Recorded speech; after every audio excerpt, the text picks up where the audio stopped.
Foi.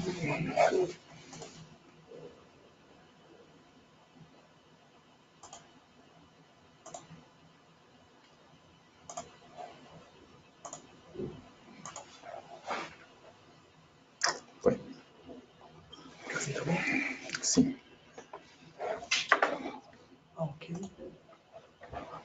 Bom, foi, né? Boa tarde a todos.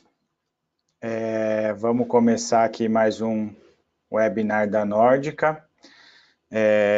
Boa tarde, né, para quem está ao vivo, e depois esse material vai ser disponibilizado no YouTube, então, para quem for assistir depois, bom dia, boa tarde, boa noite. Então, pessoal, a gente vai iniciar aqui o nosso webinar de boas práticas de projetos de áreas estéreis. Vamos começar aqui o material. Pessoal, se vocês estiverem com algum problema para me ouvir, tiver com algum eco ou não estiverem conseguindo ver, manda uma mensagem pela nossa plataforma aqui do webinar que a gente consegue verificar o problema e solucionar, tá bom? Também pergunta se vocês tiverem no decorrer da apresentação, no decorrer do webinar, vocês conseguem enviar as perguntas aí pela nossa plataforma de webinar. É só você clicar ali no item perguntas e escrever a sua dúvida. Então, a nossa agenda de hoje, né, vou falar um pouquinho sobre a Nórdica, né, que é a empresa que eu trabalho e que é a empresa que é responsável pelo Nórdica Academy, pelos webinars. Vou me apresentar para vocês, falar um pouquinho sobre... Daí depois a gente vem para o conteúdo principal, que são as definições, né, a respeito dos processos de produção de estéreis, falar um pouquinho sobre classificação de áreas, cascata de pressão, sistema de ar-condicionado, e o BMS e o FMS, ou EMS. Então, aqui um pouquinho sobre a Nórdica, pessoal. Então, a Nórdica é uma empresa de engenharia consultiva, né? Nós trabalhamos focados em projetos para indústrias de ciências da vida, né? Que a gente entende aí que é o mundo farmacêutico, biotecnologia, cosméticos, alimentos e bebidas. O nosso foco aqui maior são, né, em design, projetos e consultoria e automação de plantas produtivas, sempre com foco em atendimento de boas práticas de fabricação. Nós executamos em torno de 60 projetos por ano no Brasil. Nós temos 3 escritórios, um escritório aqui em São Paulo, que é o escritório principal de atendimento no Brasil e na América Latina, um escritório em Montes Claros, Minas Gerais, e também nós temos um escritório administrativo na Dinamarca. Hoje nossa equipe conta com em torno de 100 profissionais, né, trabalhando em todo o Brasil, e a gente também tem o suporte de uma grande parceira nossa, que é a empresa que nós fazíamos parte até 2015, que é a NNE Farmaplan. Então aqui um pouquinho sobre a Nórdica, né, em linhas gerais. De onde a Nórdica veio, né? Desde o nosso início, toda a nossa essência é trabalhar junto a indústrias de ciências da vida, né? Nós viemos de 2 grandes indústrias, nós temos um mix aí da Fresenius Kabi, que é uma empresa, né, focada em soluções parenterais, e também da Novo Nordisk, que é uma empresa dinamarquesa, focada em tratamento para diabetes. Em 2012, quando nós iniciamos as nossas operações aqui no Brasil, nós éramos NNE Farmaplan, né, a NNE, que era o Novo Nordisk Engineering, da Novo Nordisk, e a Farmaplan, que veio da Fresenius. E em 2015, essa empresa NNE Farmaplan, ela decidiu reduzir um pouco as operações internacionais dela, e nós nos tornamos uma empresa independente, que é a Nórdica, com o headquarter aqui em São Paulo, no Brasil. O grande diferencial nosso é que nós somos uma empresa muito focada em adquirir e compartilhar conhecimento, compartilhar com o mundo aí das ciências da vida, Então, desde o ano de 2014 até o ano de 2018, e mais recentemente agora em 2019, na semana passada, nós fomos premiados como empresa do ano pelo ISP, né, que o ISP é a Sociedade Internacional para a Engenharia Farmacêutica. Então, desde 2014, nós recebemos o prêmio de empresa do ano, e o motivo pelo qual a gente recebe esse prêmio é porque nós, né, compartilhamos bastante com o ISP o conhecimento, nós contribuímos com as iniciativas do ISP, como palestras, treinamentos, liderança de comitês de trabalho. Então, nós temos pelo menos aí 6 profissionais que dedicam bastante tempo, né, e esforços para suportar as iniciativas do ISP. Nos anos de 2016 e 2018, nós também recebemos a premiação de melhor projeto para instalações farmacêuticas pelo Sindusfarma. Então, além do ISP, nós trabalhamos em conjunto com o Sindusfarma, PDA, né, e outras associações aí que são voltadas para a indústria farmacêutica. Mas esses são as nossas, né, premiações aí mais relevantes que nós obtivemos desde o início das nossas operações aqui no Brasil. Aqui um pouquinho sobre os nossos escritórios, né? Então, um escritório aqui em São Paulo, um escritório em Montes Claros e o escritório administrativo na Dinamarca. Em branco, né, os escritórios da NN Pharmaplan, que são a nossa parceira, a empresa a qual nós fazemos parte, e em vermelho as referências de projeto pelo mundo. Né, projetos da NN Pharmaplan e as referências na América Latina, a maioria delas são referência da Nórdica. Ainda um pouquinho sobre a Nórdica, né, é importante destacar para vocês que nós somos uma empresa que nós temos 4 unidades de negócio, 4 business units. Nós temos a unidade de negócio de engenharia, né, que é a unidade de negócio que faz os projetos de design de planta, né, projeto conceitual, básico, executivo. Nós trabalhamos com gerenciamento de projetos também, né, gerenciando os projetos para os nossos clientes, além dos projetos que a gente faz. E nós também trabalhamos com gerenciamento de construção. Então, todas esses serviços são cobertos pela área de engenharia. Nós também trabalhamos com projetos de automação industrial, né, além do projeto de design, para especificar o sistema, nós trabalhamos com o projeto de integração do sistema, então nós fornecemos soluções em automação com sistemas de supervisório e sistemas MES. Na área de validação, né, nós trabalhamos com toda a parte de iniciação, né, do projeto de validação, desde a etapa de desenvolvimento de plano mestre, planos de validação, requisitos do usuário, até a etapa onde a gente executa comissionamento, qualificação e validação. Então, né, a área de validação, ela também atende todo o ciclo de vida aí do projeto.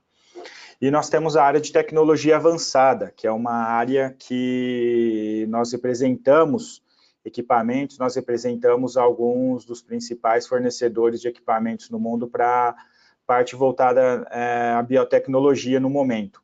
Então, nós temos 2 parceiros, um é a Asahi Kasei, com a parte de filtração, e também a Bionet, com sistemas de fermentadores.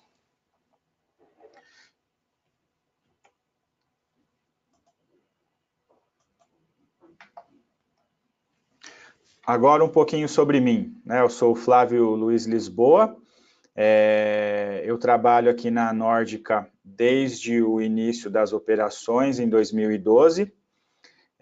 Eu sou engenheiro de controle e automação, sou pós-graduado pela FGV no MBA de Gerenciamento de Projetos, e eu também tenho certificação do PMI, né, como PMP, Project Management Professional. Eu trabalho na Nórdica hoje como diretor de operações, e eu também tenho uma participação forte no ISP, eu trabalhei como diretor consultivo no período de 2013 a 2018, e eu também fui premiado como associado nos anos de 2015 e 2016, pela participação que eu tive nos comitês de gerenciamento de projetos, boas práticas de engenharia. Então, eu fui premiado nesses 2 anos. E eu tenho uma carreira extensa com projetos para a indústria farmacêutica. No início da minha carreira, eu trabalhei, né, dentro da indústria farmacêutica em projetos voltados para a automação industrial, e a partir do ano de 2011, 2012, eu comecei a trabalhar com projetos também de engenharia, né, projetos de design de planta, projetos de reforma de plantas. Então, aqui está né, vocês veem na tela a referência dos principais projetos que eu trabalhei nos últimos anos dentro da indústria de ciências da vida. Os projetos mais relevantes foram ali entre o período de 2014 a 2016, que foram projetos de plantas de biotecnologia, né, que teve uma alta demanda aí no Brasil nesse período. Então, nós fizemos o projeto da Libs, que está construído, fizemos projetos para a Origem, para a Bionovis, que está em construção, e trabalhei também em alguns outros importantes projetos para indústrias nacionais e indústrias multinacionais.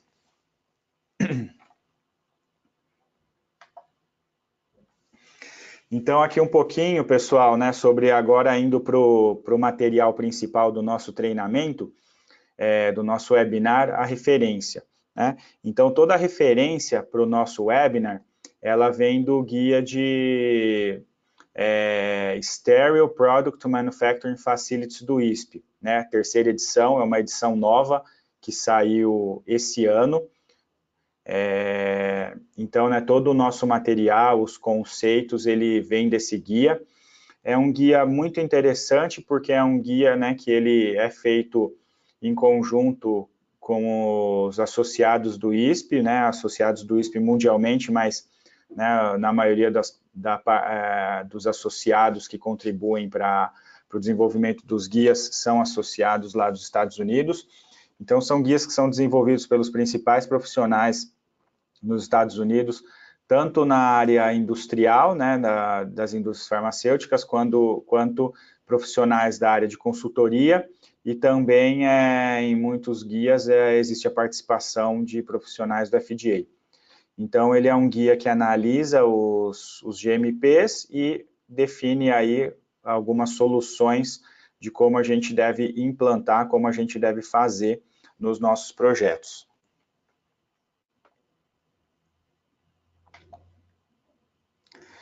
Então, aqui, né, um slide importante com algumas definições. O início do treinamento todo, ele vai ser baseado em algumas definições. Então, né, o nosso material aqui, ele é todo voltado para a produção de medicamentos estéreis. Então, os medicamentos estéreis, eles requerem um rigoroso controle, né, de contaminação. A gente vê nessa figura aqui ao lado, né, os medicamentos estéreis injetáveis, né, eles têm três tipos, né, o intradermal, subcutâneo e intramuscular, então depende um pouquinho da aplicação. As principais fontes de contaminação, né, do nosso medicamento, elas vão vir de partículas, micro-organismos e endotoxinas.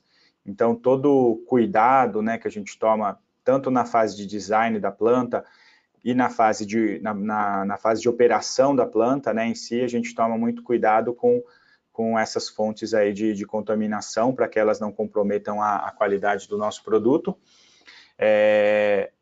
Normalmente, os produtos estéreis, né, eles vão ser produzidos através de práticas assépticas ou esterilização final, né? Isso depende um pouco aí da característica do produto. Né, existem alguns produtos que eles podem passar pelo processo de esterilização terminal, esterilização final, então eles realmente vão ser produzidos sob condições menos críticas. Já os produtos que devem ser produzidos de forma asséptica, né, que não podem ter esterilização final, aí eles são produzidos dentro de um ambiente que existe um maior grau de cuidado, maior classificação dos ambientes, que a gente vai ver isso no decorrer do material.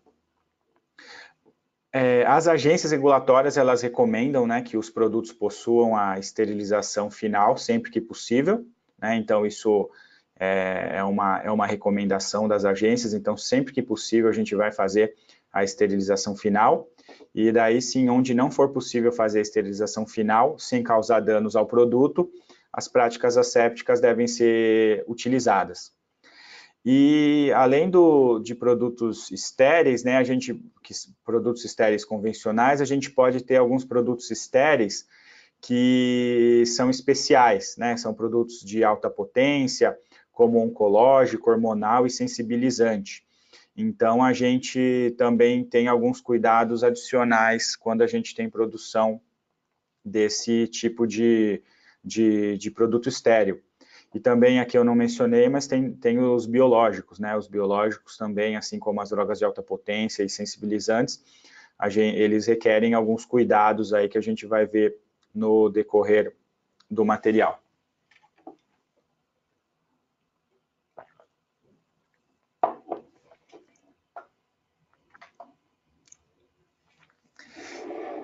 Então, né, conforme eu tinha mencionado, os produtos estéreis, eles são produzidos eles podem ser produzidos com esterilização final, né, que ele vai atingir o seu nível de esterilidade através de um processo de esterilização, e essa esterilização ela é conduzida após a embalagem primária, né, então depois que o produto injetável ele é colocado no frasco e o frasco é fechado, ele passa por um processo de esterilização, ou então ele atinge o grau de esterilidade através de práticas assépticas, né, que significa normalmente uma formulação e uma filtração, e depois esse produto é embalado, né, envasado dentro de um ambiente de classificação adequada, ou ele pode ser também formulado, né, se não for possível fazer uma filtração desse produto, ele vai ser formulado em um ambiente de classificação adequada e posteriormente envasado. E então essa escolha, né, essa demanda, na verdade, não é nem muito uma escolha, mas é uma demanda que o processo, né, que o produto vai trazer, de ser um produto feito por esterilização final ou por práticas assépticas, ela tem uma influência significativa em algumas decisões que a gente faz no decorrer do projeto. Então, normalmente, essa escolha ela vai impactar em layout das instalações, nível de classificação das áreas, projeto de ar-condicionado e condições a respeito de monitoramento ambiental. Então, né, quando a gente começa um projeto aí de ambientes estéreis, né, ambientes de produção de medicamentos injetáveis, essa é a primeira pergunta que a gente tem que responder. É um produto com esterilização final ou é um produto com prática asséptica? Então, antes de a gente responder essa pergunta, a gente nem precisa avançar muito no projeto, né? Para definir tamanho de sala, para definir tamanho de equipamento, quantidade de sala, classificação de ambiente. Se a gente não souber se é esterilização final ou se é com prática asséptica, a gente não tem base firme para começar a desenvolver o projeto. Então, fica essa primeira lição aí, essa primeira dica para vocês. Vai fazer um projeto de área de medicamentos injetáveis, essa é a primeira pergunta a ser respondida. Esterilização final ou prática asséptica?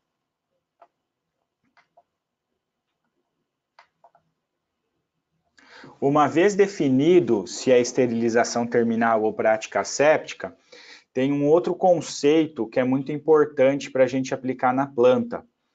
A gente pode ter, né, normalmente, aí 3 tipos de planta. A gente pode ter uma planta que é do tipo dedicada. O que é uma planta dedicada? É uma planta dedicada para produzir um único tipo de produto, né? Um produto que vai ser originado de um único princípio ativo, né? De um único API. Então, plantas dedicadas, elas vão estar rodando sempre com o mesmo API. E isso é um tipo de planta que, né, a gente pode já imaginar aí, que torna os riscos operacionais bem menores, né? Riscos, então, de contaminação cruzada, eles são bem minimizados, né? Porque a gente vai estar só manipulando um único tipo de API, um único tipo de produto dentro dessa planta. Nós temos um outro conceito, que é o tipo 2 ali, que são plantas do tipo multiuso. O que são plantas multiuso? São plantas que produzem diferentes produtos, né, com diferentes princípios ativos, com diferentes APIs, mas os equipamentos, as áreas produtivas para esses produtos, elas são dedicadas, né? Então, imaginem uma planta que a gente vai manipular dois tipos aí de injetável, com dois tipos de APIs diferentes, tudo vai estar acontecendo dentro da mesma planta, porém com equipamentos diferentes. Então, a operação dessa planta também ela não é tão tranquila quanto a dedicada, a gente precisa tomar alguns cuidados de contaminação cruzada, né, nas áreas de transição, no transporte dos materiais, mas nas áreas produtivas onde a gente vai estar realizando a manipulação do produto, esse cuidado não é tão grande, porque essa é uma planta que, mesmo que ela manipule diferentes APIs, ela tem equipamentos dedicados para cada tipo de produção. Então, normalmente, a gente também trabalha nessas plantas com operação concorrente, né? Na planta dedicada é concorrente, na planta multiuso também é operação concorrente, né? A gente consegue estar manipulando as duas linhas de produto aí ao mesmo tempo. E a gente tem o terceiro tipo de planta, que é a planta mais desafiadora, que é a planta multipropósito, que é uma planta que vai manipular diferentes princípios, diferentes APIs, e ela não vai ter equipamento dedicado para isso, né? Então, vai ser uma planta que a gente vai ter uma área de amostragem, uma área de formulação, uma área de invase, que ela vai rodar qualquer um dos produtos que a gente tenha na nossa planta. Isso impacta, né, muitas vezes em trocas de lote um pouco mais longas, né, porque a gente vai ser necessário fazer etapas de lavagem mais complexas, dependendo da troca, né, de qual produto para qual produto a gente está fazendo, montagem de uma linha de invase, né, então tudo isso tem um certo impacto dependendo de como é o mix de produtos que vai rodar dentro dessa planta. E essa planta ela também pode operar de modo concorrente ou modo campanha. O que é importante a gente lembrar, né, agora estando bem alinhado com os conceitos da RTC 301, a análise de risco suporta a decisão de utilizar uma planta multipropósito. Então, o nível de, né, quais produtos a gente vai fazer nessa planta multipropósito, o que vai ter uso dedicado, o que não vai, a gente precisa fazer análise de risco para suportar a nossa decisão, né, de, por exemplo, não, olha, aqui eu tenho um risco aceitável, eu tenho um nível de risco aceitável para rodar essa planta como multipropósito, né, ou então, não, nessa etapa específica do processo, a gente corre um risco que é inaceitável de ter uma contaminação cruzada, né, então a gente precisa de equipamentos dedicados para tais etapas do processo. Então, isso é muito comum, né? Nós já fizemos projetos aqui, onde a gente tinha uma série de diferentes produtos sendo produzidos numa mesma planta, porém, dentro da planta a gente tinha um conceito de multiuso e multipropósito, né? Então, aliás, era um conceito de dedicado e multipropósito.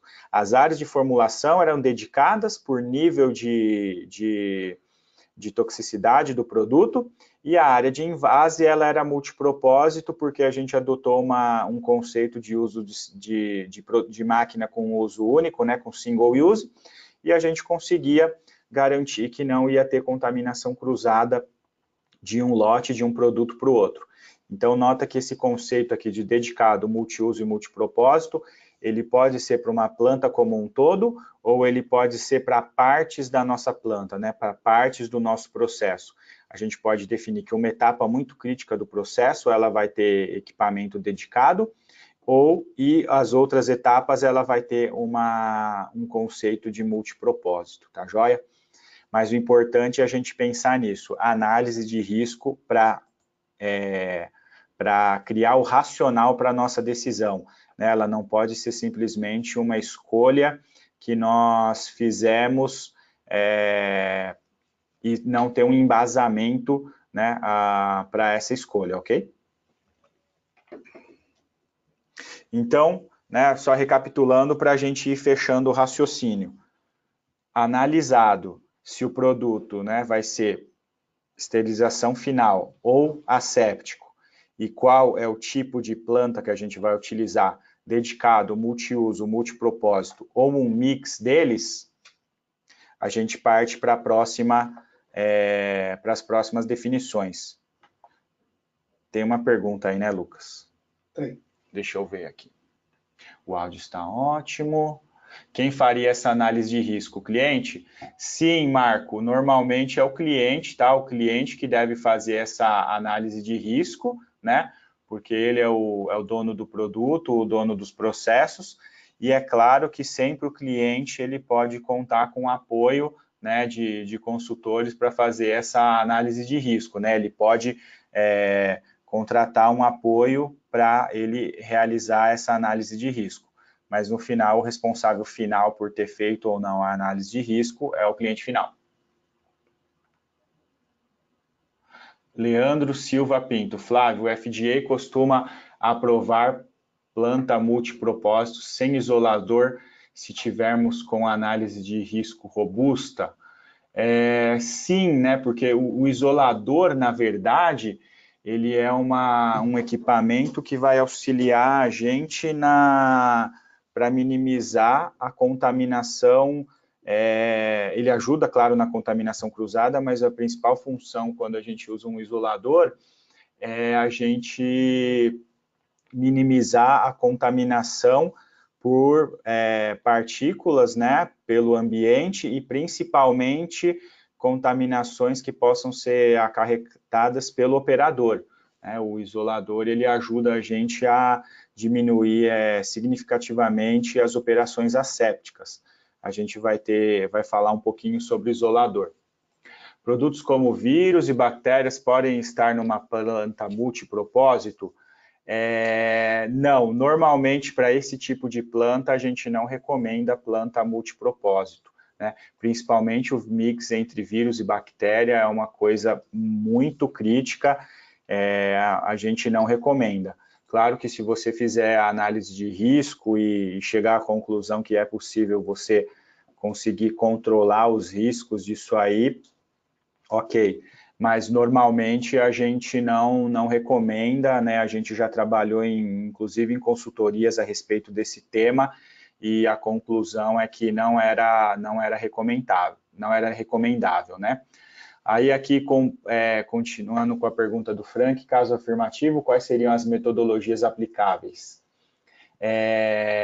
Com sistema de HVAC, isso, uma das alternativas, né, para minimizar isso, sistema com 100% de ar externo, né, essa é uma boa prática, e o que pega, Frank, além da questão do ar-condicionado, é que a gente tem que ficar atento com a questão da contaminação cruzada, né, principalmente do processo de validação de limpeza, né, que é para a gente garantir que quando a gente lava os equipamentos, quando a gente lava os utensílios, a gente vai conseguir eliminar, né, todo e qualquer resquício aí que a gente tenha de vírus ou de bactéria e que não vai sobrar nenhuma partícula naquele equipamento, né? O que pode ser um racional aí também é a gente ter metodologias onde a gente consiga detectar que ficou um resquício, né? E daí a gente consegue tratar. Mas muitas vezes o que acontece é que a gente não tem metodologias para detectar que sobrou alguma coisa. Tá joia? Então, por isso que é tão crítico algumas misturas aí, né? Talvez o termo certo não seja mistura, mas algumas condições, né? Alguns tipos de produto que a gente escolhe para ter dentro de uma planta multipropósito, ok? Bag-in, bag-out também, né? Principalmente o bag-in, bag-out, Frank, a gente aplica dependendo do nível de toxicidade do produto, né? Ou se for um biológico, dependendo do nível de biossegurança, né? Então, normalmente, áreas aí acima de nível de biossegurança entre 2 e 3 e 4, elas requerem o bag-in, bag-out, né? Então, isso aí também é muito mais uma forma de contenção, né, para a gente não permitir que aquele material que está sendo manipulado no ambiente, ele vai ser retirado de dentro daquele ambiente produtivo, né? Não vai ser, por exemplo, sofrer uma exaustão para a atmosfera, tá? Por isso que a gente usa o bag-in, bag-out. Acho que aqui fechando as perguntas, né, Lucas? Se tiverem mais perguntas, pessoal, fica à vontade. Algumas outras definições aqui, né? Processos abertos e processos fechados. Isso também é uma coisa que está sendo muito explorada no guia do ISP e que também foi mencionado na RDC 301, né? Processos abertos, pessoal, normalmente são processos onde o produto, o material, né, ou os frascos, eles vão estar expostos ao ambiente. E essa exposição pode influenciar a qualidade do produto. Então, alguns exemplos aqui, né? Um equipamento aberto sendo limpo, a abertura e descarregamento de um determinado material, a montagem asséptica de um equipamento, né? Imagine a gente tem uma linha de envase aberta debaixo de um grau A e a gente está fazendo a montagem dessa linha, né? Está conectando as agulhas, está conectando as mangueiras, está montando as bombas. Isso é um exemplo de processo aberto. Ou envase e frasco, né, em uma linha de envase aberta, e o transporte de frascos para liofilização em uma bandeja, né, é comum isso aí, né, a gente ainda vê isso. A gente tem a linha de envase, no final da linha a gente carrega uma bandeja, e no final dessa linha a gente pega essa bandeja e leva com um carrinho para fazer a carga manual de um liofilizador. Então, isso é um exemplo de uma operação aberta. A gente tem exemplos de processos fechados. Né, o que são processos fechados? Os processos fechados são processos onde a manipulação do produto, o material, ela vai estar sendo feita dentro de um ambiente, dentro de um equipamento fechado, né? Então, por exemplo, o tanque de produto acabado fechado, ele está em trânsito num corredor. O risco de contaminação é mínimo, porque esse tanque está fechado. Uma tubulação estéreo de transferência de produtos entre a formulação e o envase, né, uma tubulação fechada que passa por um processo de lavagem e esterilização. O envase de frascos, ampolas em uma linha com isolador, né, o que foi o exemplo aí, o que vocês deram, né, que vocês perguntaram a respeito de isolador. E também o transporte de frascos para carregar um liofilizador através de uma esteira com isolador. Então, isso também é uma forma da gente garantir, né, que a gente tem um processo fechado que minimiza a possibilidade de contaminações né, causadas aí pelo ambiente. E, consequentemente, também, né, em alguns casos, contaminação cruzada, se a gente tiver a manipulação se a gente tiver uma produção concorrente dentro de um mesmo ambiente.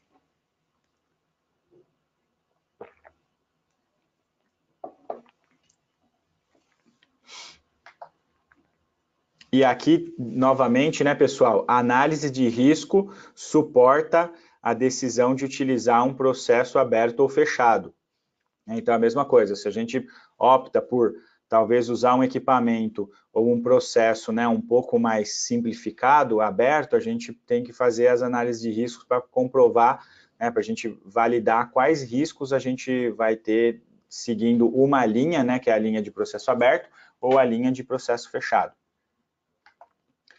Então, né, dentro das definições aí, a gente viu bastante coisa, a gente viu a questão, né, só para recapitular, para a gente seguir. A gente viu a questão de esterilização final ou não, né, esterilização final ou prática asséptica. Segundo, a gente viu sobre planta multiuso, multiuso, dedicada e multipropósito, e a gente viu também aqui o conceito de processos abertos e processos fechados. Então, agora vamos falar um pouquinho sobre classificação de área. RABS estaria em qual classificação? O RABS, ele estaria mais para uma condição, para uma classificação de processo fechado, né? Ele é mais uma proteção local, mas ele está mais próximo, eu diria, de uma condição de processo fechado, porque a gente minimiza o contato do operador com o produto, mas ele não é um processo, né, totalmente fechado, né? Ele é que a gente não tem essa condição, mas ele é um semi-fechado. Acho que fechou, né? Classificação de áreas. Então, pessoal, aqui o classificação de áreas, né? É importante a gente entender o conceito que dentro de uma planta de produção de estéreis, a gente tem alguns tipos de área. Então, primeiro, a gente tem um tipo de área aqui, que são feitas as operações críticas, né? O que são as operações críticas?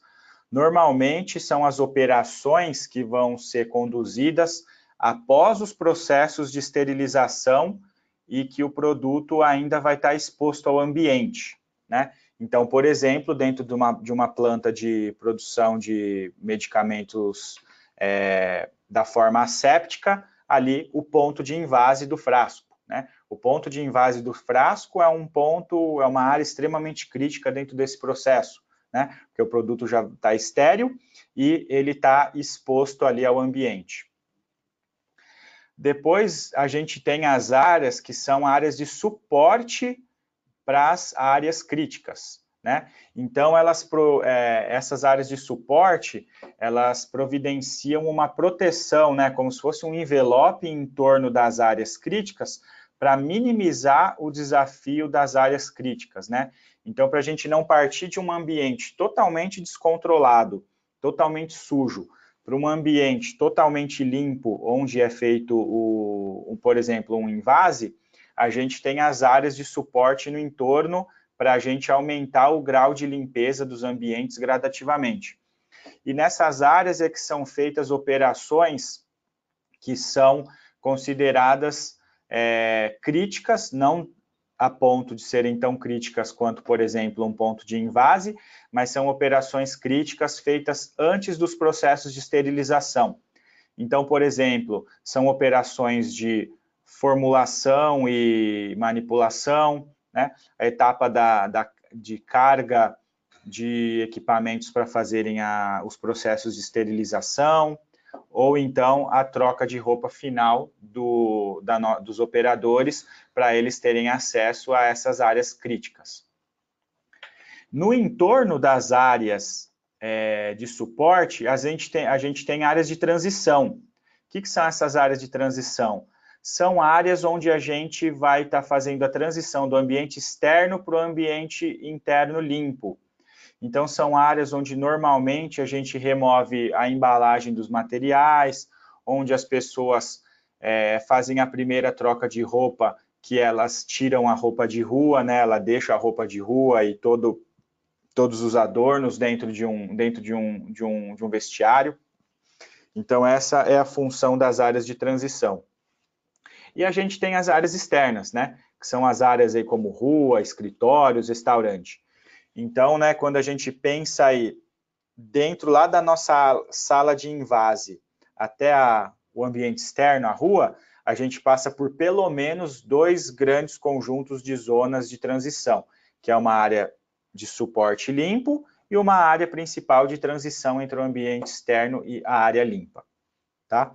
Então, esse é um conceito importante aí para a gente ter, para a gente entender a classificação dos ambientes. Depois da classificação dos ambientes, eu queria compartilhar aqui com vocês uma tabelinha do Guia do ISP, que é uma tabela sobre a classificação das áreas, né? Então, quando a gente trabalha com planta de injetáveis, né, a gente ouve aí a gente tem ambientes de classe A, classe B, classe C, né? O que significa isso?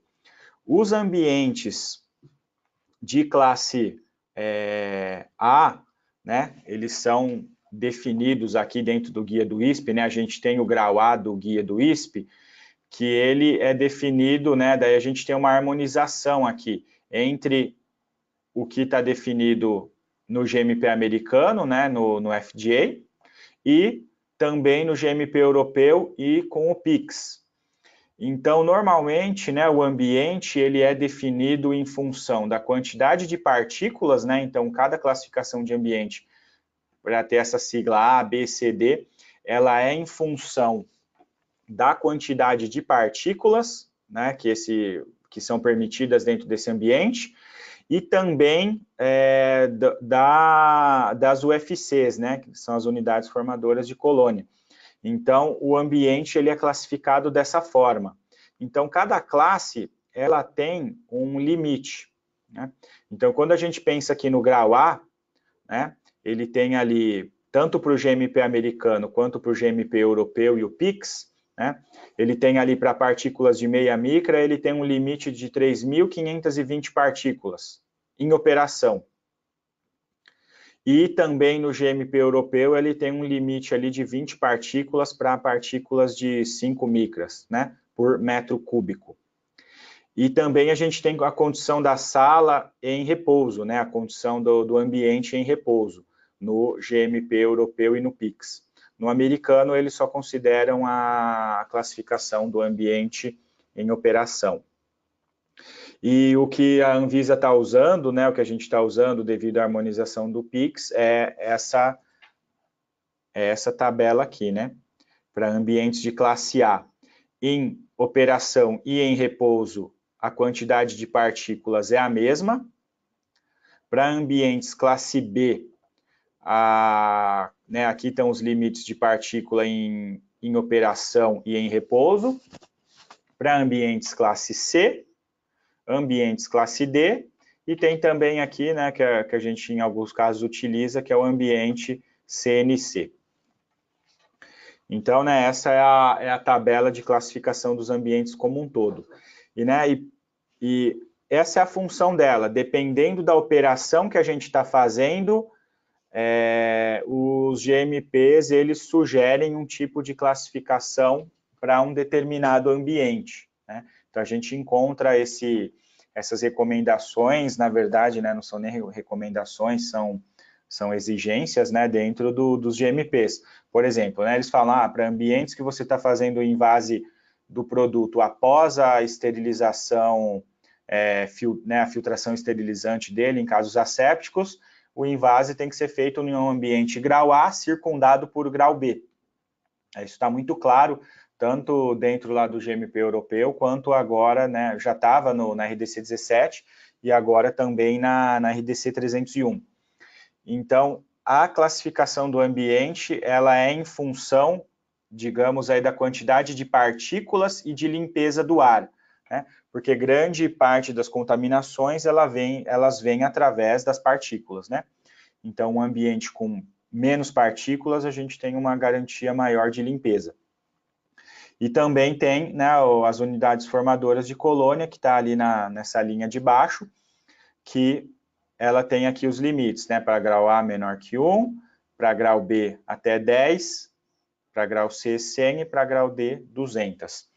Então, isso é o que a gente tem para trabalhar a respeito da classificação, né? E tudo isso é também alinhado com normas ISO, né? Então, esses números, eles vêm de normas ISO.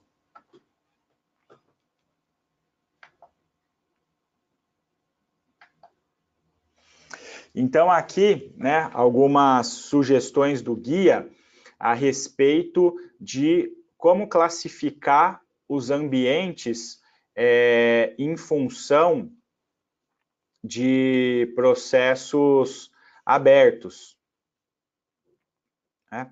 Então, a gente nota aqui que a gente tem o grau A, que é esse vermelhinho,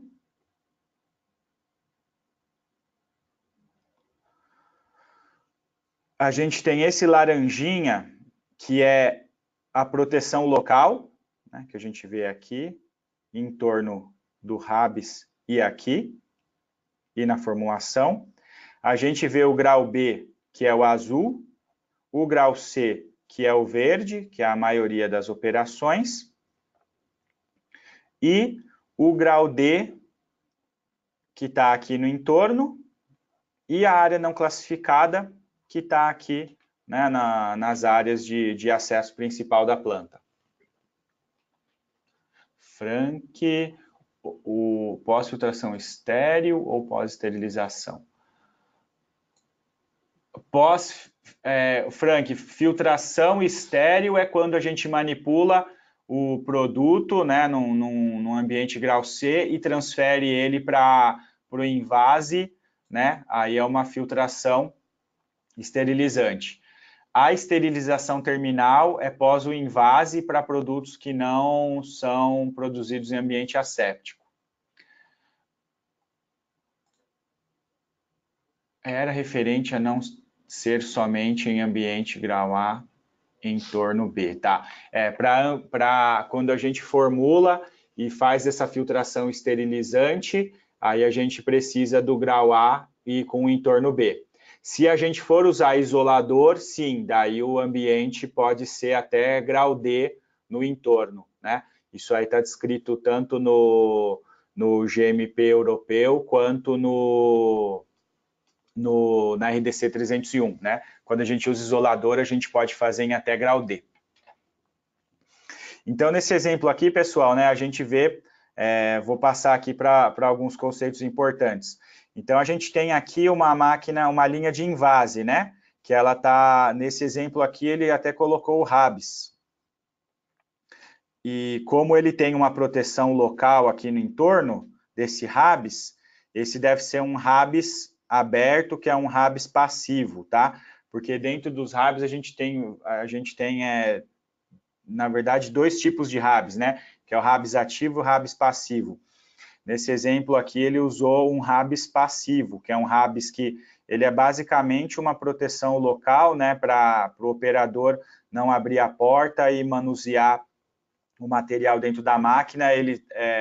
A máquina ela tem aquela proteção, né, aquelas portas, e porém elas têm luvas, então o operador não precisa abrir para manipular alguma coisa que está lá dentro. Porém, ela tem o grau A dentro da máquina, né? Então a qualidade do ar aqui dentro da máquina ela tem que ser grau A, e no entorno da máquina a gente continua tendo um forro filtrante com um ar que é de características de grau A, mas esse ambiente ele não é necessariamente classificado como A, tá? Ele é para fazer uma proteção local aqui no entorno da máquina. Aí, no entorno desse processo, a gente tem áreas de classe B, né, que está muito claro dentro dos GMPs, né, que o grau A ele tem que ser circundado por grau B. Aqui a gente tem uma área de descarregamento de autoclave, ou de um pass-through, ou de um equipamento, né, que faça a esterilização com VHP. Ele também tem uma proteção local aqui, né, para a gente garantir que no descarregamento a gente não vai gerar partículas. Principalmente, pessoal, né, na descarga de autoclave, a gente pode ter a etapa de resfriamento, de fechamento dos poros, de novo, do Steribag. Então, por isso que é importante ter essa proteção local aqui no entorno, né, para a gente não carregar nenhuma partícula para esse momento que a gente está aguardando a temperatura baixar, os poros fecharem. Aí a gente tem aqui a área de formulação. Desculpa, vamos focar aqui no invase. A gente tem a área de carga dos componentes, né, para a máquina de invase. Então, normalmente, esse ambiente pode ser em grau C. Então, a gente tem aqui a lavadora de frascos e o túnel de despirogenização. Daí, né, vocês podem ter a dúvida, mas aqui a gente está tendo uma fronteira direta de classe C com classe A. Mas dentro do túnel, né, o túnel tem os estágios dele. Então, ele já tem uma parte de dentro do túnel que ela vira classe A. O ar ele já está com fluxo unidirecional e ele é aquecido com resistências elétricas normalmente. Na saída aqui daí a gente tem duas opções nessa linha de invase. A gente tem uma opção de carregar um liofilizador, né, com esteira automática aqui dentro do Rabis. Então a gente tem o liofilizador, que é um equipamento, né, ele está num ambiente não controlado, e a área mecânica aqui do liofilizador, né, está fora do nosso ambiente grau AB, ele está aqui num ambiente de classe D. Uma vez o produto liofilizado, ele volta, né, e passa aqui para a estação final de crimpagem, né, com um sistema de ar também de proteção local e circundado por uma classe C. Então, a gente tem aqui o capping circundado por uma classe C e a área de carga de componentes dessa nossa linha de invase em classe C. A gente tem a formulação, né? Nesse caso aqui, a formulação, né, ela está em classe C, porque o produto aqui a gente tem uma representação aqui que a gente vai ter uma etapa de filtração final, né? Então, quando a gente tem a filtração esterilizante, aliás, filtração final, desculpa, a filtração esterilizante, né, entre a área de formulação e o invase, a formulação pode ser feita aqui num ambiente de classe C, com um fluxo unidirecional com ar, né, com características de grau A. O que é muito importante ficar claro para vocês é esse conceito do Grade A Air Supply, da proteção local. Não significa que é um grau A, né? Para ser um grau A, tem que ser circundado por classe B. Esses ambientes aí, principalmente aqui na formulação e na área de lavagem de equipamentos, ele não é um grau A, mas ele é um fluxo unidirecional, um forro filtrante com ar com características de grau A, mas as pessoas não vão trabalhar paramentadas como grau A nesse ambiente, tá? Elas vão estar paramentadas mesmo como grau C. Isso é uma proteção local para minimizar, né, as partículas aí dentro desse ambiente, porque o produto ainda vai ser esterilizado, mas justamente isso é para mitigar risco e reduzir a carga para a filtração esterilizante. A gente tem aqui um ambiente, né? Então a gente viu aqui um pouquinho da formulação, viu o invase. Aí a gente tem o ambiente aqui, que essa é a área de lavagem e esterilização de componentes. Aliás, desculpa, aqui é só lavagem, né? A esterilização está aqui no componente loading. Então, notem que aqui a gente tem uma área de pré-lavagem dos materiais, né? Aqui é uma área de lavagem de utensílio, né? Porque a lavagem dos frascos está aqui dentro dessa área do invase. Então, aqui todo o material que foi usado na formulação ou no invase, né? Ele vai sair aqui por esse corredor e vai retornar aqui para essa área de pré-lavagem, onde a gente vai ter material sujo. Então, dentro dessa área de pré-lavagem, a gente vai ter uma lavadora de utensílios. Na descarga da lavadora de utensílios, a gente tem uma proteção local, né, que é a área onde a gente descarrega essa lavadora e normalmente a gente carrega os utensílios num steri bag para ele vir aqui para a área de carga da autoclave, se forem utensílios que vão ser utilizados aqui dentro do ambiente de invase classe A, ou então eles vão vir aqui para a área de formulação, né? Então, a gente usa essa proteção local aqui também para minimizar o risco de ter partículas nesse utensílio que já foi lavado e ou vai ser esterilizado, ou se ele não for ser utilizado numa operação estéril, né, a gente coloca ele dentro de um steri bag para proteger esse material que foi lavado. A gente tem aqui no entorno, em amarelo, os corredores de circulação, né, dessa planta, para a gente ter acesso às áreas de operação mais crítica. E a gente tem aqui no ambiente não classificado, tanto o locker, quanto os toaletes, né, masculinos e femininos, e aqui a área de entrada e saída de material dessa planta. E aqui um corredor principal dessa planta. Notem que o interessante aqui, né, para os vestiários, a gente vê aqui, por exemplo, né, aqui no locker é onde as pessoas chegam e tiram a roupa de rua, né, e daí eles entram nessa área, eles trocam de sapato, então aqui já utilizam um sapato de sala limpa. Nesses PALs aqui para entrada entre classe D e classe C, né, normalmente não tem uma troca de roupa, a gente utiliza a mesma roupa. E daí a gente vai ter uma sobre-roupa aqui, nesse momento de fazer a entrada nos ambientes de classe AB. Daí aqui a gente tem uma sobre-roupa, né? Então, aqui, no ambiente não controlado, a gente deixa a roupa de rua. Aqui é uma roupa para a gente trabalhar em zona de transição e aqui uma outra roupa para a gente trabalhar nas zonas críticas, né? Então, quando a gente analisa essa planta, a gente enxerga perfeitamente esse conceito aqui, né? Lá nas áreas vermelhas e áreas azuis são os ambientes críticos, nas áreas verdes são as áreas de suporte e nas áreas amarelas a gente tem zonas de transição. Aqui um exemplo de planta com processo asséptico fechado, né? Que é a planta que nós usamos isolador. Então, olha que interessante, né? Quando a gente usa isolador, se a gente faz uma comparação aqui de uma planta para outra, a gente já nota que tem menos salas, né? Tem menos salas e tem menos transições. E também a gente tem menos requisitos de vestimenta, de paramentação, né? Nota que nesse ambiente, quando a gente usou isolador, a gente não tem os ambientes azuis, que são as classes B, né, no entorno da classe A. Então, isso aí já economiza muito em área construída e em paramentação. E, né, em compensação, a gente usou um isolador. Então, aqui, né, a grande diferença desse exemplo para o outro é que aqui a gente está usando um isolador, então a gente tem um ambiente classe A, digamos, circundado, até aqui nesse exemplo, o guia usou um ambiente classe C, mas poderia até ser classe D.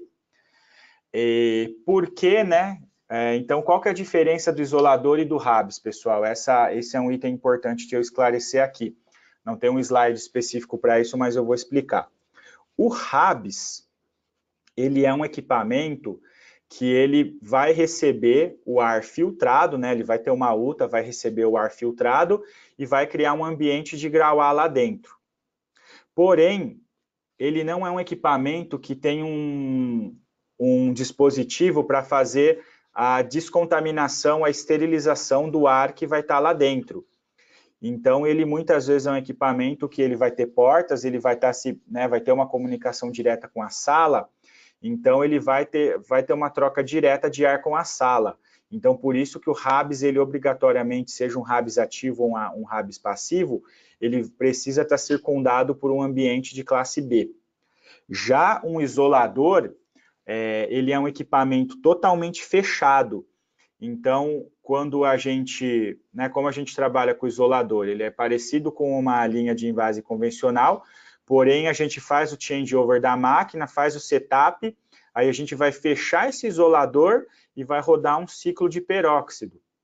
Então, esse ciclo de peróxido vai garantir a descontaminação do ambiente lá dentro, e daí depois desse ciclo de descontaminação, né, o isolador, o nome dele já diz, ele vai estar totalmente isolado do ambiente externo.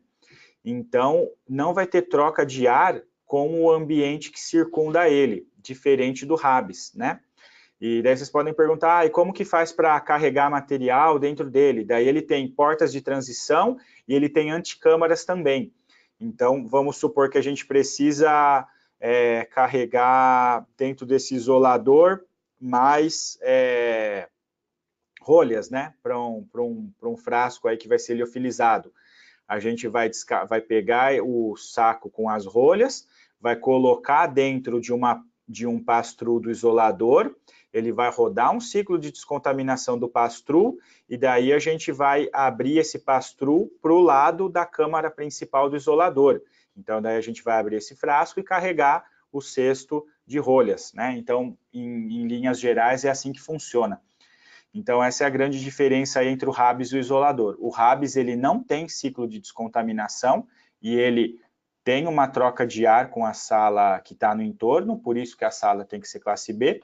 E o isolador, ele não tem troca de ar, ele trabalha de forma totalmente isolada, mas ele tem o ciclo de descontaminação. Então, em linhas gerais, né, essa é a principal diferença aqui entre uma planta que tenha processo asséptico aberto e processo asséptico fechado, né?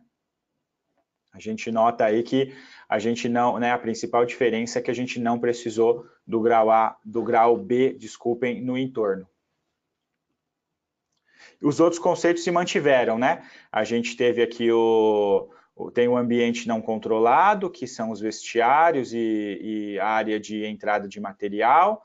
Aí a gente tem aqui uma área de transição, a gente tem aqui as zonas de operação semicrítica e aqui as áreas de operação crítica, tá? E o restante dos conceitos, eles se mantiveram. E aqui um outro exemplo, que é muito parecido com o de processo asséptico fechado, o processo de esterilização final, né? O processo de esterilização final, ele não requer grau A, né? A gente vai ver aí que ele é muito parecido com o processo asséptico fechado e ele não requer grau A, né? Ele vai ter, na verdade, dentro da máquina ali de invase, se ela vai ter um sistema aqui ó, de esterilização terminal, né? Esterilização final, ele, na verdade, ele tem um fornecimento de ar dentro da máquina com características de grau A, mas ele não é grau A porque ele não está circundado por um grau A, né, por um grau B, e aqui também a máquina não está, né, a máquina de invase de produto que é a esterilização terminal, ela não é um isolador, né, ela tem uma comunicação direta aqui, uma troca de ar com o ambiente no entorno. Então, por isso que esse ambiente aqui dentro não é chamado de grau A, né? Ele tem características de grau A. Para ser grau A, tem que ser circundado por grau B. Mas aqui, né, essas máquinas, ela não é uma máquina fechada e ela não tem isolador, né? Então, ela vai ter, né, do mesmo jeito que nos processos assépticos, uma área de formulação, né, uma área de lavagem e esterilização de equipamentos e componentes, um corredor de alimentação, uma área de invase, uma área aqui que a gente descarrega a linha de invase e que a gente carrega a autoclave de esterilização final, e aqui a área que a gente descarrega essa autoclave e sai com o produto acabado por aqui. Ok? Então, essas são os itens aí a respeito de classificação de área. Vamos para o item de cascata de pressão, né? O item de cascata de pressão, ele também é muito relevante. Por quê? Porque para a gente conseguir manter o ar das zonas mais críticas com o grau de limpeza que a gente precisa, ele não, né, a nossa planta ela precisa estar em zonas de pressão diferente. Então, normalmente, as zonas mais críticas, elas estão num ambiente que tem uma pressão mais alta, e daí o ar dessas áreas mais críticas, ele vai para as áreas de background, e o ar das áreas de background sai para as áreas que não são estéreis, né? E depois isso vai para fora, para a rua. A gente tem aqui dois conceitos também que é importante explicar para vocês, que a gente usa em plantas onde a gente precisa fazer contenção, né? A gente tem aqui o tipo de contenção que usa um sistema de ralo, né? Que não significa que são ralos, tá? Mas significa que o ar do ambiente mais limpo entra nesse ambiente e o ar do ambiente que está no entorno mais sujo também entra nesse ambiente. Então, né, ela vai ficar succionando aqui o ar entre dois ambientes. E a gente também tem o ambiente, né, o sistema de contenção tipo bolha, que daí ele empurra o ar, né, ele isola duas áreas, né, através de um ambiente aqui com uma zona de pressão mais alta, então que ele vai estar empurrando o ar para cá, né, para dentro e para fora, né? Então, esse sistema a gente utiliza, né, quando a gente utiliza, qual que é o melhor? Depende da aplicação, né? Normalmente, quando a gente usa a anticâmara para isolar dois ambientes de mesma classificação, a gente usa o ralo. Quando a gente quer isolar ambientes de diferente classificação, a gente usa a bolha, né? Porque daí a gente a bolha já vai estar no ambiente de maior classificação, né? Porque a bolha, a gente tem que lembrar que ela está jogando o ar daqui para cá. Então, aqui, normalmente, por exemplo, pode ser uma classe D, e aqui dentro vai ser uma classe C. Ou aqui poderia ser uma classe D com D, e no meio tem um ralo, né? A gente não poderia ter um ambiente aqui D, e do outro lado, essa anticâmara aqui está levando a gente para um ambiente classe C e está vindo um ar D aqui dentro dela, né? Senão a gente não vai conseguir chegar naqueles limites de partícula que a gente precisa, que são definidos pela ISO e pelos GMPs. Então, quando utilizar uma ou outra, é um pouco aquela resposta padrão, depende do uso. Então, uma vez visto aqui o conceito de cascata de pressão, eu vou mostrar um exemplo prático aqui, né? Então, a cascata de pressão desse ambiente, né? A gente tem aqui um ambiente externo de um prédio, a gente tem aqui uma sala onde as pessoas se trocam, a gente tem aqui uma sala de carga da autoclave, uma sala de preparação de componentes, né, para entrar pro invase. Aí a gente tem aqui um pass-through, onde, aliás, a gente tem aqui uma change room, onde as pessoas vão entrar desse ambiente para as áreas de processamento asséptico, né? E aqui a gente tem uma área de saída do produto acabado no ambiente não asséptico. Então, né, a gente começa aqui analisando o ambiente com a maior classificação, que vão ser essas áreas aqui de processamento asséptico, né? A gente tem aqui essa área, né, que ela é ISO 5, que é o grau A, circundada por um ambiente ISO 7, classe B. Aqui uma área de preparação ISO 8, classe C. E aqui também uma área de carga da autoclave ISO 8, classe C, né? E aqui o vestiário, né, sem classificação, e a saída do prédio sem classificação. Então, a gente começa a nossa cascata de pressão do ambiente aqui mais baixo, né, que ele vai estar com 0. E daí aqui a gente tem a transição do ambiente 0 para um ambiente classe C. Então, a gente já considera aqui o primeiro degrau de pressão em 15 Pascal, né? Porque a gente tem o requisito regulatório, que ambientes de diferente classificação precisam de uma pressão de 10 a 15 Pascal. Então, a gente pulou aqui do 0 para o 15. Depois, o segundo pulo, né, a gente veio aqui para um ambiente de classe ISO 8, classe C, e veio para um ambiente aqui de ISO 7, classe B. Então, a gente pulou mais 15 Pascal aqui, né? E dentro dessas salas, a gente continua com a classificação ISO 7, classe B. Porém, a gente quer adicionar uma proteção maior para as operações que estão acontecendo aqui dentro dessas áreas de classe A. Então, a gente aumenta um pouquinho a pressão dessas salas, né? A gente não precisa, elas são a mesma classe aqui, a gente não precisa ter outro degrau de 15 Pascal, mas a gente põe um degrau menor de 5 para garantir, ó, que o fluxo de ar, essa setinha aqui é o fluxo de ar, ele está saindo das salas de processamento asséptico, indo para essas change room, indo para salas menos críticas, indo para o vestiário e indo para fora da planta, né? Então, para a gente ter esse fluxo de ar adequado dessa planta, da zona mais crítica para a zona menos crítica, a gente tem a cascata de pressão e essas pressões relativas dentro da sala, né? O 35, o 30, o 15 e o 0. E a gente tem aqui dois ambientes que são zonas de transição, que é a change room e essa sala aqui de troca de roupa. Então, essa change room e essa sala de troca de roupa, né, normalmente a gente coloca ela com um degrau de pressão intermediário, né? Ela não vai estar com um degrau de pressão, né, de 10 a 15 completo, ele vai estar ali no meio para a gente garantir esse fluxo de ar do ambiente mais limpo para o mais sujo, ok?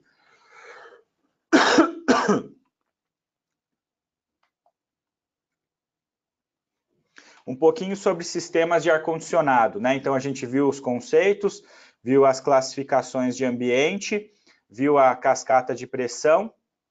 Vamos passar aqui para os sistemas de ar-condicionado.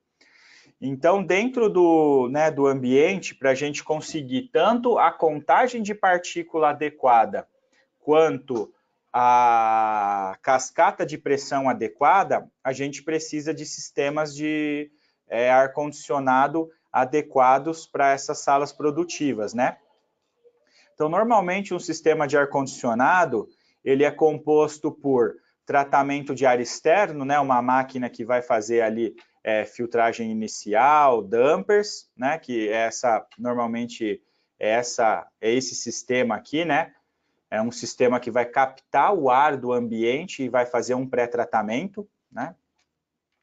Depois a gente tem realmente a unidade de tratamento de ar, que é o equipamento que vai tratar o ar para que ele seja insuflado dentro da sala, né? Para a gente conseguir a pressão, as partículas e também temperatura e umidade adequada, né? Então, normalmente as UTAs elas são compostas por filtro grosso, sistemas de aquecimento e resfriamento, controles de umidade, né? Um ventilador para captar o ar e insuflar dentro da sala, filtro grosso, filtro fino e também filtro EPA, né? Em alguns casos a gente vai ver onde a gente usa filtro EPA no equipamento ou não, e dampers, né, para a gente conseguir bloquear ou liberar a passagem do ar. Então, a gente capta o ar, trata e insufla ele na sala produtiva. E nas salas produtivas, a gente tem um sistema de exaustão, que a sala pode ter ou 100%, né, ou parte do ar retornado, né, daí a gente faz uma mistura aqui, de ar de retorno com ar fresco, e também a gente faz a exaustão total desse ar, né? A gente faz a exaustão dele através também de um sistema de exaustão que é composto por ventilador, filtros e dampers, né? E daí ele vai fazer a exaustão desse ar para a atmosfera. A gente tem, né, como o nosso colega Franklin falou, existem sistemas que a gente, né, faz o 100% de exaustão do ar da sala, então ele não vai ter esse retorno aqui de ar, né? A gente vai captar o ar, vai insuflar na sala e vai fazer a exaustão de 100% do ar para a atmosfera. Então é uma sala que vai estar sempre trabalhando com ar renovado, né? Isso é necessário em casos de alguns medicamentos, né? Mas a gente tem que lembrar que isso aí gasta muita energia, né? Porque a gente precisa ficar resfriando esse ar né, 100% aí. E quando a gente usa sistemas de recirculação, a gente já recircula um ar com uma temperatura mais próxima da adequada. Então, esses são os pontos importantes aí para sistema de ar-condicionado. Mais um pouquinho sobre o sistema de ar-condicionado, né, pessoal? Que é a questão do filtro EPA. O filtro EPA, né, que é o filtro para a gente conseguir a eficiência adequada, para a gente chegar no ar com a pureza adequada para as partículas, né, para aquelas contagens de partícula que a gente precisa, que a gente viu tanto na classe A quanto na classe B e na classe C, a gente usa esse filtro EPA de alta eficiência. Então, normalmente, né, por questões também de economia de energia e uso mais eficiente dos filtros e mitigação de riscos, a gente usa para classe C e eventualmente classe D, a gente usa o filtro EPA inline na máquina, né? Então o ar vai estar filtrado na máquina e ele vai passar por uma rede de dutos e ser insuflado na sala. E para ambientes de classe A e B, o recomendado é a gente usar o filtro EPA terminal, né? Que é o filtro EPA logo antes do insuflamento dele na sala, né? E por que isso? Para garantir a contagem de partículas, né? E para minimizar contaminações do ar. Então, por isso que em ambientes classe A e B a gente usa filtro EPA terminal e em ambientes classe C e D a gente usa o filtro EPA inline. A gente pode usar o filtro EPA inline e terminal, se a gente quiser? Pode, né? Você vai estar aí aumentando a proteção do seu processo. Porém, esses dois modelos aqui são os mínimos aí que são exigidos de acordo com as boas práticas de fabricação, né? Um exemplo seria que a gente tem o filtro EPA terminal e um filtro EPA inline.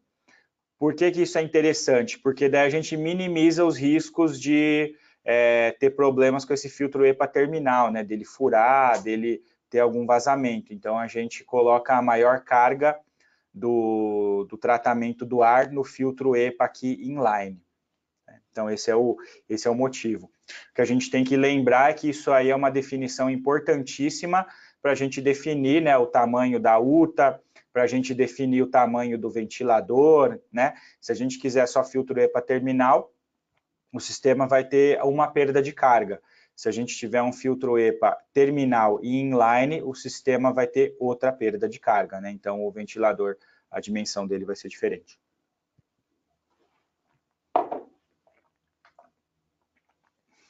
Outro conceito importante para os sistemas de HVAC, pessoal, é a parte de zoneamento de sistemas, né? O que é o zoneamento de sistemas? O zoneamento é justamente a gente definir quais UTAs, quais sistemas de ar-condicionado vão atender quais ambientes. Não é recomendado e nem é permitido a gente usar a mesma unidade de tratamento de ar para atender sistemas de diferente classificação, né? E principalmente não é uma boa prática a gente usar a mesma unidade de tratamento de ar para atender salas com diferentes propósitos, né? E a gente tem que tomar muito cuidado com o zoneamento também quando a gente pensa se a nossa planta vai ser multiuso ou multipropósito, né? Porque muitas vezes a gente usa o ar-condicionado como uma barreira para a gente minimizar a contaminação cruzada, né? Eu sei que em muitas situações a gente fala, mas a gente vai usar máquina com 100% de ar renovado. Ok, essa questão ela pode ser minimizada, né? Mas sempre que a gente for usar sistemas com circulação de ar, a gente tem que fazer zoneamentos, né, normalmente por sala ou por grupo de processo, né?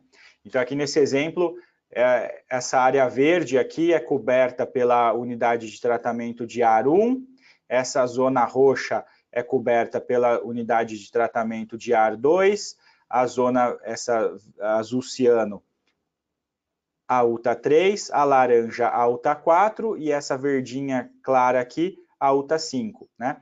Então, o principal objetivo do zoneamento é minimizar a contaminação cruzada, né? Minimizar ou evitar a contaminação cruzada. Então, a gente faz isso através de segregação de sistemas, né? Então, esse é um conceito também muito importante para a gente ter em mente no design das nossas plantas e no design do sistema de ar-condicionado. Aqui, mais outras definições importantes a respeito do sistema de ar-condicionado, que é a questão do regime de ar, se ele é fluxo turbulento ou fluxo unidirecional.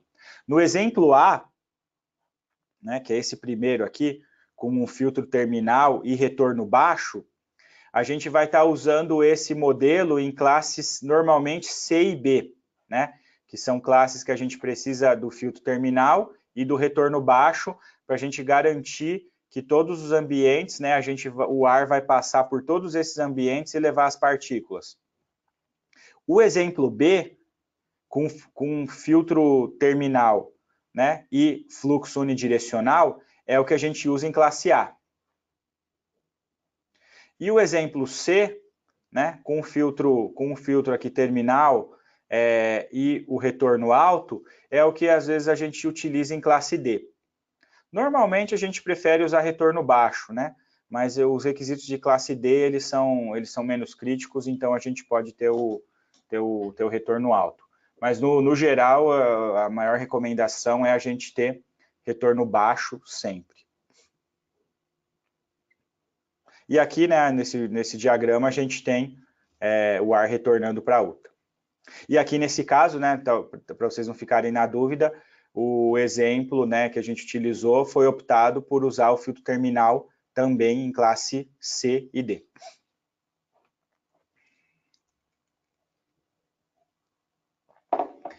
Conceitos sobre sistema de BMS e FMS, pessoal. Então, o BMS é o sistema que é o Building Monitoring System. Ele é o sistema que vai fazer o controle do ar-condicionado. Então, é o sistema que vai controlar a cascata de pressão, é o sistema que vai controlar a temperatura, é o sistema que vai controlar a umidade. E a gente tem o sistema de FMS, que é o sistema que vai fazer o quê?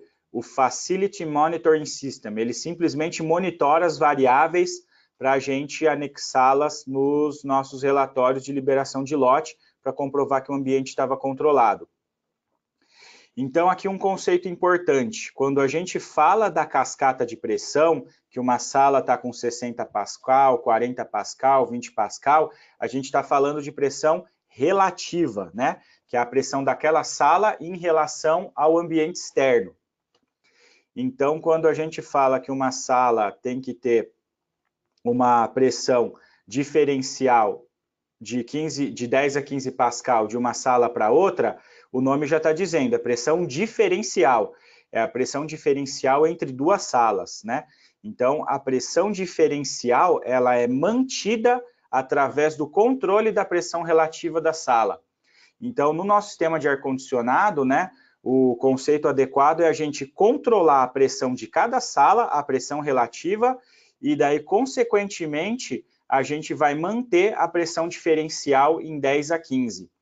Então, né, não caiam na besteira de fazer um sistema aí de ar-condicionado que você vai usar a pressão diferencial entre sala para fazer controle, né? Normalmente a gente controla a pressão relativa de cada sala e daí a consequência é manter a pressão diferencial. E por que a gente não faz isso? Porque a gente tem abertura de portas, a gente tem filtro que vai ficar saturado, então o sistema ele vai se comportar melhor controlando a pressão relativa da sala do que a pressão diferencial. Né? Então aqui a gente tem um exemplo de uma cascata de pressão, né? De ambientes em classe A e B com 60 pascal, o ambiente classe C com 40, o ambiente classe D com 20, o ambiente não controlado não classificado com 5 e o ambiente não controlado em 0. Então, a gente vê aqui que a pressão relativa, em função da classificação do ambiente, ela vai subindo. E aqui, um outro conceito importante, né, para a gente ver o conceito de BMS e FMS aplicado, é esse, né? Então, o BMS, o Building Monitoring System, ele vai fazer o controle ativo do sistema de ar-condicionado, controlando temperatura, umidade, pressão relativa, né? Isso é um controle direto. As partículas é um controle mais passivo, né? Porque vai ser em função da filtração do ar, né? A gente não mede que o ar está com determinado número de partícula e o sistema toma uma ação, né? Diferente da temperatura, da umidade e da pressão, né? A gente mede, o sistema tem um set point, e a gente tem uma malha aí de controle para fazer esses controles aí de temperatura, umidade e pressão relativa. E a partícula, né, então eu mencionei, é um controle mais passivo, e as trocas de ar é um controle ativo, né? Não que o sistema ele fica monitorando se trocou ar, mas é em função o quê? Do volume da sala versus a dimensão do ventilador. Então a gente dimensiona o sistema para isso, né? Tem sistemas com 40 trocas, né? Aliás, sistema não, sala, que vai exigir 60 trocas, sala que vai exigir 40 trocas, sala que exige 20 trocas, 10 trocas, 5 trocas.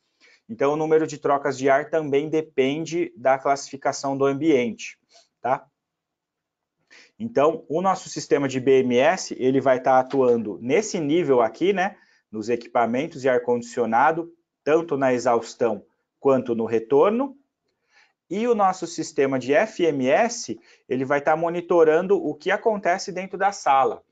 Então, ele vai ver como que é a temperatura, né? Como que está a temperatura na sala, como está a umidade na sala, né? Monitoramento de temperatura e umidade, pessoal, onde isso for um parâmetro crítico para o processo, né? A gente pode ter processos que têm um limite de temperatura crítico, então a gente tem que fazer o mapeamento térmico da sala, né? Colocar o nosso sensor normalmente no ambiente mais quente, né? No ponto mais quente, e medir a temperatura. A umidade idem, né? Se for um parâmetro crítico para o processo. A pressão diferencial, então, normalmente a gente vai medir entre salas, né? Para a gente ter o 10 a 15 Pascal garantido. E as partículas também são medidas na sala, né? A gente tem que medir o quê? Partícula no grau A constantemente quando tiver ocorrendo operação, né? De invase ou uma conexão asséptica. Então, essas partículas têm que ser monitoradas constantemente. Se o limite de partícula for excedido, uma ação tem que ser tomada.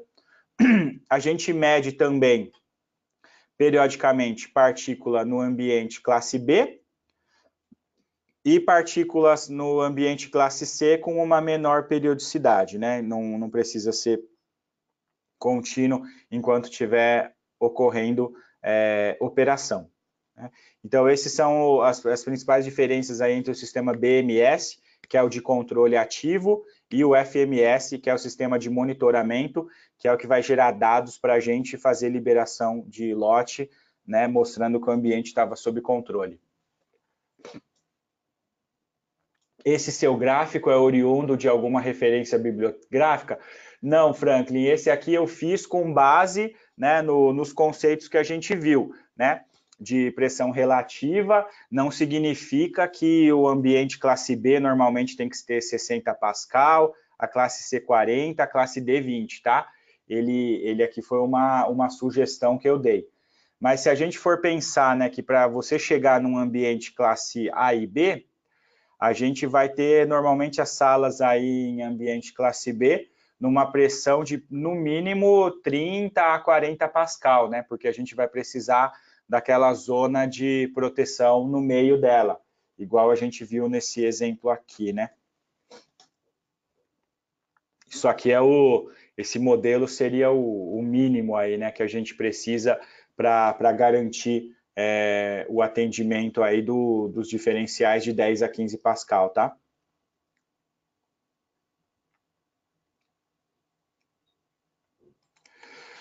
E aqui a gente encerra, pessoal, o material, o conteúdo, né? A gente falou sobre as definições, falou sobre classificação de ambiente, falamos sobre a cascata de pressão e falamos sobre os conceitos principais de ar-condicionado. Vocês têm mais alguma dúvida? Ficou alguma questão aí que vocês gostariam de esclarecer comigo? Obrigado, Franklin, pelo feedback, muito obrigado e obrigado aí pela sua participação, pelas dúvidas. Obrigado, Marco. Se vocês tiverem alguma dúvida, pessoal, manda para a gente, né? Tá aqui o meu contato, né? No rodapé da apresentação, tenho também o telefone da Nórdica. E esse material, né, para vocês que acompanharam, ele vai também estar disponível dentro de quantos dias, Lucas, a gente põe no YouTube? Amanhã a gente já sobe no YouTube, né, no canal da Nórdica, então vocês podem se inscrever. Tem outros webinars, né, se eu não me engano, já é o 6º webinar que a gente faz, então tem outros conteúdos lá dentro do nosso canal e vocês podem assistir quando vocês quiserem. Muito obrigado, pessoal, pelos feedbacks, agradeço aí a participação de todos. Até mais, obrigado.